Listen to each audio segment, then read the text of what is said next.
see it benefiting in a number of ways. First of all, I think an increase in the number of students who will be college ready and then go and then complete, and we'd hope to see those numbers rise. Also, an organization like Europe may not have college completion as their goal, but it's still college, and it's a good job. And so that is also part, because to me, having a certificate in information technology is a valuable tool and is completion of a different kind of contract, let's say, academically. One of the other things that I'm intrigued about is the interaction among the organizations, because that's really, to me, what makes it innovative.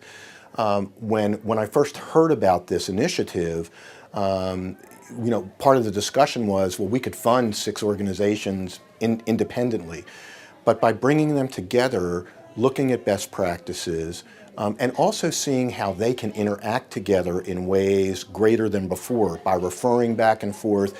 That's part of what I'm interested in as we go through the evaluation, is where is the intersection among these organizations. I see that as tremendously valuable, not just in Washington, D.C., but in terms of replicating something like this around the country.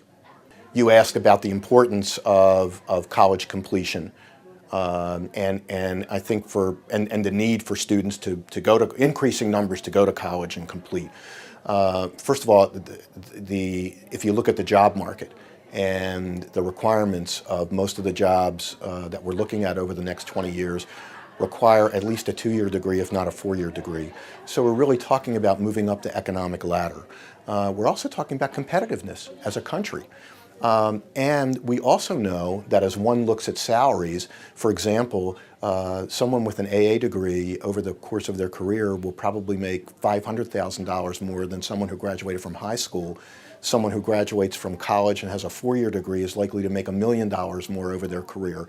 So when we talk about, and again, this is important to Citi and the Citi Foundation, financial capability, this is a way of really increasing the capacity of people who can then build their assets. And whether that asset is to buy a home or invest or save for retirement or save for college for their own children. So for all of those reasons. You're asking me about the barriers of other nonprofits working together. And I've seen it. And in fact, I'm actually working on a project of my own on a much smaller scale than this, a college access and completion program in Baltimore, and really got the idea from working with VPP and investing in youthCONNECT. I think organizations are used to having their own mission and worrying about their own mission. I think too often when we think about convenings, we think about it as a one-time thing. In other words, let's bring everybody together that does college access or college completion. And everybody comes into a room and they meet people for the first or second time and they go, that's nice, I'm glad I saw you. Nothing comes out of it. There's no follow-up. There's no execution, if you will. And so everybody goes back to doing what they're doing. And I also think there's a hesitancy to work together, thinking that perhaps in the fundraising realm that they'll lose. This, to me, again, is one of the wonderful things about being a part of youthCONNECT, is the ability of people to work together. I believe that there's synergy in raising money for this project as opposed to 6 separate organizations or 8 separate organizations going out and asking for money.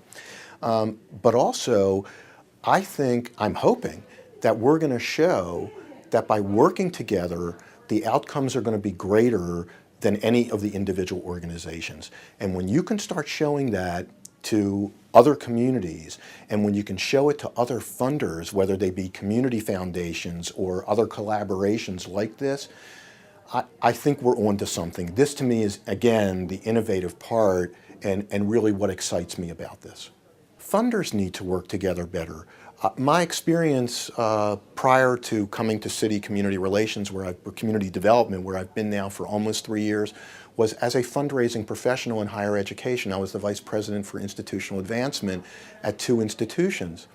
And what I saw was the same silo among funders.